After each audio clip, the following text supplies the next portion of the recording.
right here with me is Mr. Mark Gooding, or Mr. Ambassador, the Ambassador of British to Thailand. Thank you very much, and I'm really honored for your time today. Thank you very much. We have a conversation. It's great to be here. Thank you. Thank you so much. So I would like to ask you about the relationship between Thai and England.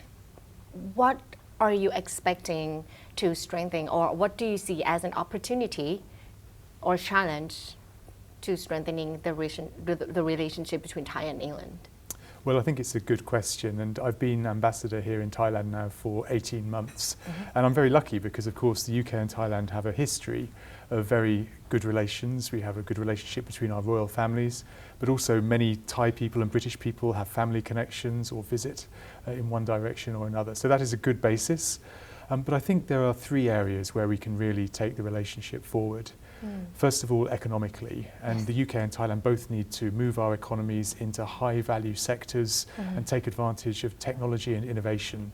So, for instance, I think we have opportunities in things like health, life sciences, science and technology, financial services, where we can work together. Second, I think we should work together more on security issues, and sometimes that's bilateral issues like counter-terrorism or cooperation on cybersecurity, but also I think we should work together more on global and regional issues like on Myanmar, on Ukraine and other security issues. And finally, I would really like to see strengthening of our people-to-people relations. So that is top-level political contacts, contacts between universities, companies, but also more tourism. And we have, now that COVID restrictions are over, we have more and more British nationals coming to Thailand, but also education. I think there's a long history of Thai students going to the UK. We'd like to see more. We'd like to see more British students coming here, more courses available in Thailand from British institutions. So economic, security and people-to-people are my three priorities. I can see clearly because last year I can see that there are a lot of cooperation between the UK government and Thailand. For example, the MOU signing between the Bank of Thailand about the financial services, and I can see that you have just renewed the contract, the MOU this year, and also the study about the genomics things about. So I can see that part, the technologies and economics. I want to know more about the securities. So you were saying that there are economics, securities, and people to people. So what can we expect, or what can we look forward about the cooperation between the UK government and Thailand in this year? Well, we've got a lot of agreements under discussion at the moment. So just this month, as you say, I signed an agreement last week with the Securities and Exchange Commission, which is going to be focused on sustainable finance and digital finance. And next week we're signing a new agreement on genomics, which will be a collaboration between the UK and Thailand government, but also companies, our healthcare companies and professionals in healthcare. Later this year, in the autumn probably, we will have our next Economic and Trade Committee, which is a ministerial level committee. And so with that, we're looking at all sorts of sectors, from digital to agriculture to health to financial services. So there are lots of opportunities for us to make trade easier. And on the security side as well, we've got a lot of collaboration ongoing. So last year, actually, we had our ministerial strategic dialogue in June. And at that, we signed a new agreement on counter-terrorism, where we have expert exchange to identify threats and work together in terms of responding to terrorist attacks if they happen. But beyond that, we've also got a new defence memorandum of understanding, so I hope we'll do some more work in joint exchanges, exercises, that kind of thing. Cybersecurity is a big issue, digital and technology, so these all have a security dimension to them. But then, as I say, what I'm really keen for us to do as well is to have top-level exchanges on some of the really pressing regional and global challenges. So, for instance, the biggest threat to international security at the moment is Russia's invasion of Ukraine, which is a major violation of international law as well as Ukraine's sovereignty. So I think all countries around the world need to work together to make sure that Russia withdraws from Ukraine and that peace returns. And then on Myanmar as well, that's obviously a big challenge for this region. And the UK, as well as talking to Thailand, we are now an ASEAN dialogue partner, and we're strongly supporting ASEAN's efforts with its 5-point consensus to have a return to democracy and stability in Myanmar.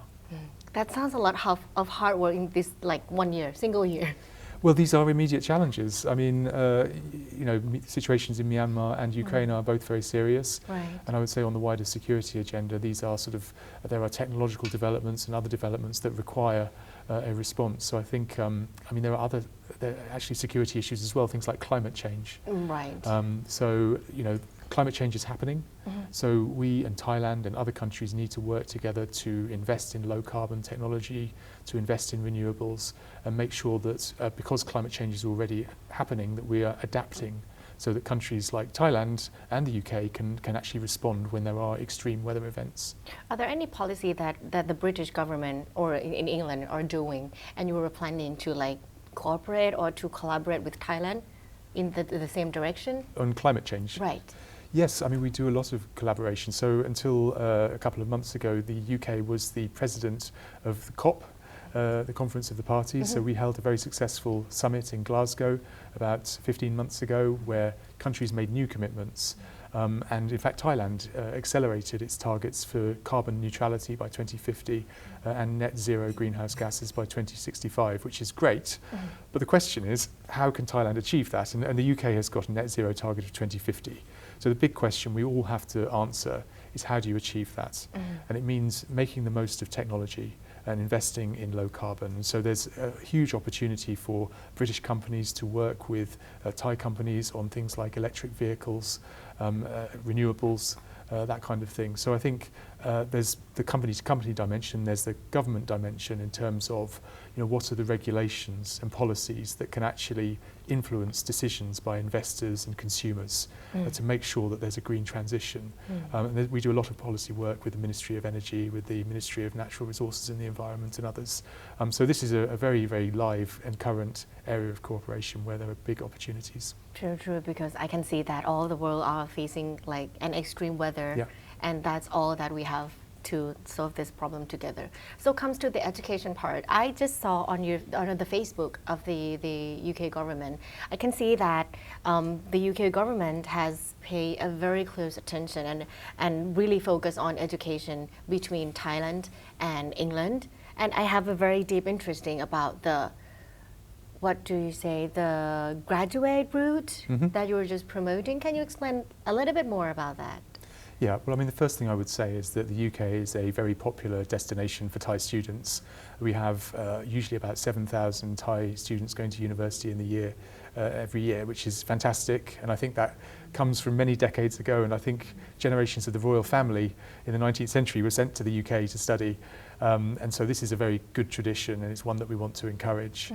But as part of the offer, we have some of the most diverse and excellent universities in the world in the UK. We produce Nobel laureates. I think as of today, about a quarter of world leaders studied in the UK, which is absolutely incredible. So there's a high quality and diverse environment, but also we support people's careers, and this is what the graduate route is about.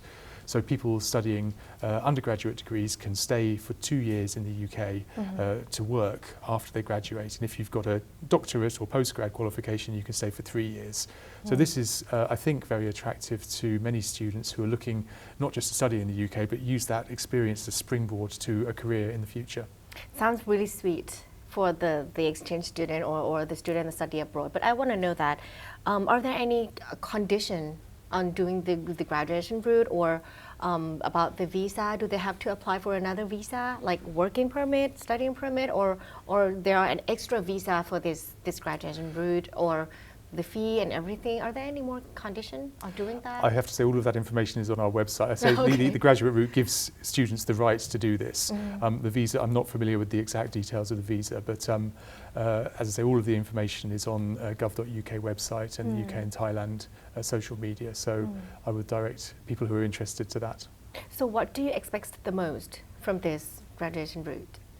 Well, I think a number of things. I hope that the number of students from Thailand to the UK will continue to increase. That's very important.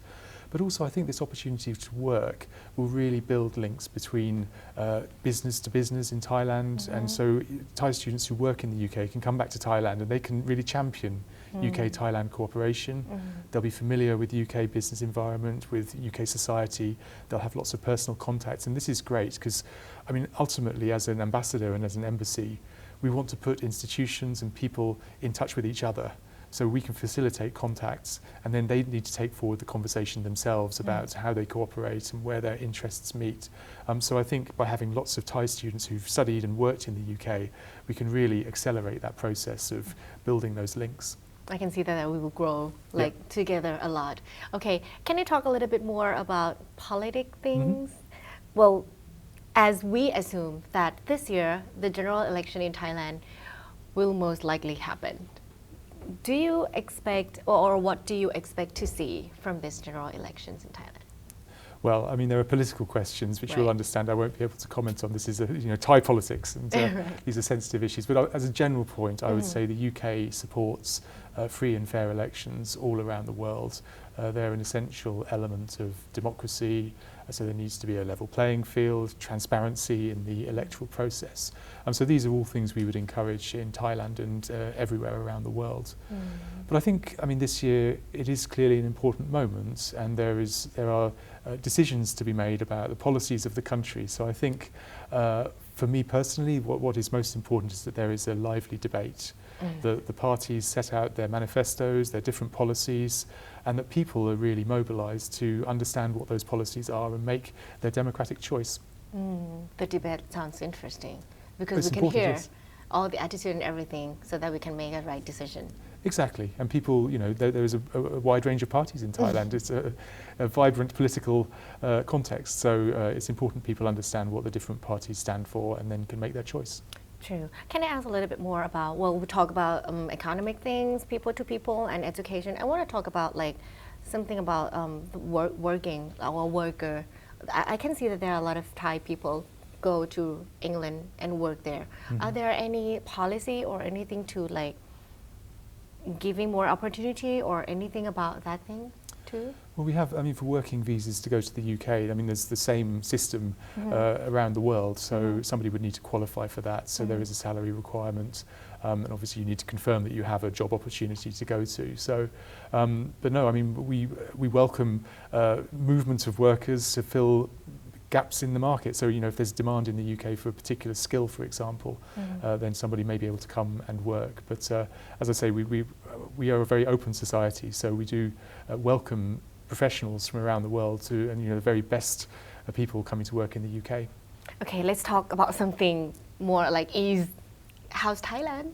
Thailand is great. I first came to Thailand as a student backpacker in 1994. 1994, and I spent a few weeks travelling all around the country, and since then I've been coming back very regularly. So to have the opportunity to come here to work and learn some Thai has been brilliant. And just last week I went to Sukhothai, which is the first time since 1994. So it was wonderful. It's absolutely stunning and beautiful, and just as I remember it from 30 years ago. Have you ever tried the Sukhothai noodle?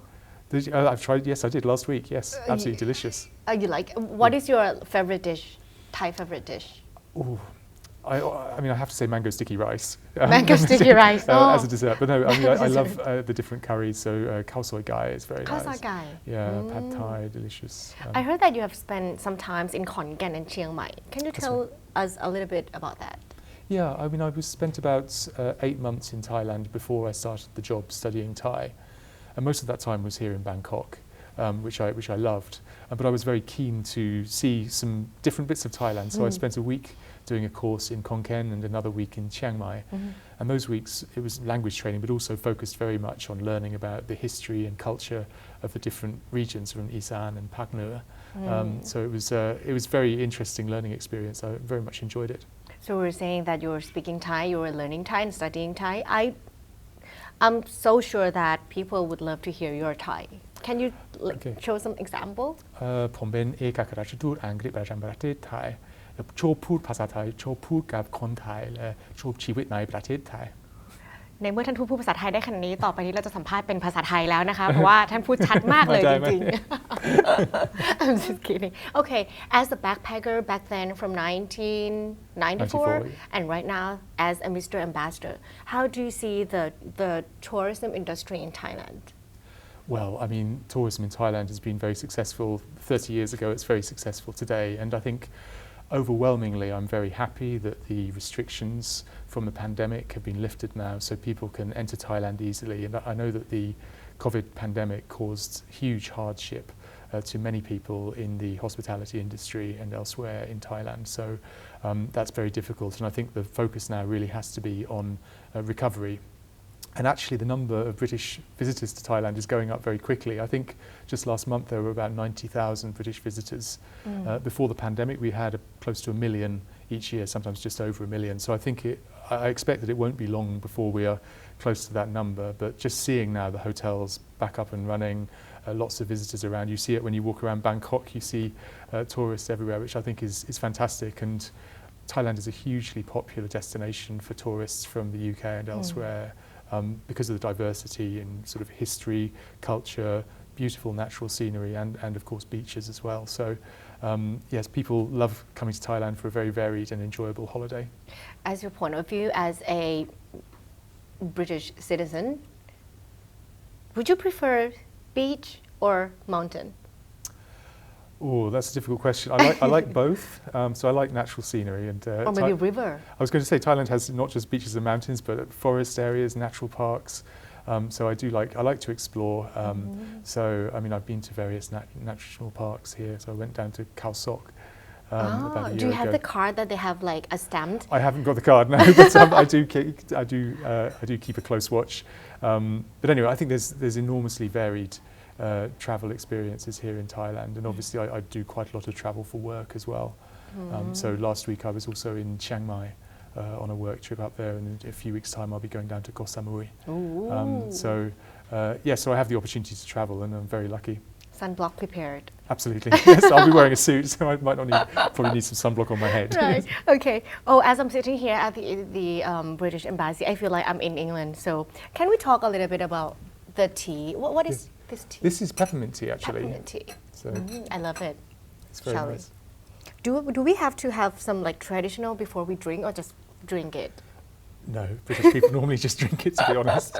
There are, well, I'm not an expert in making tea, but people sometimes have strong views about heating up the pot before you put water in it, and how long you need to let it brew for. But this is regular peppermint tea.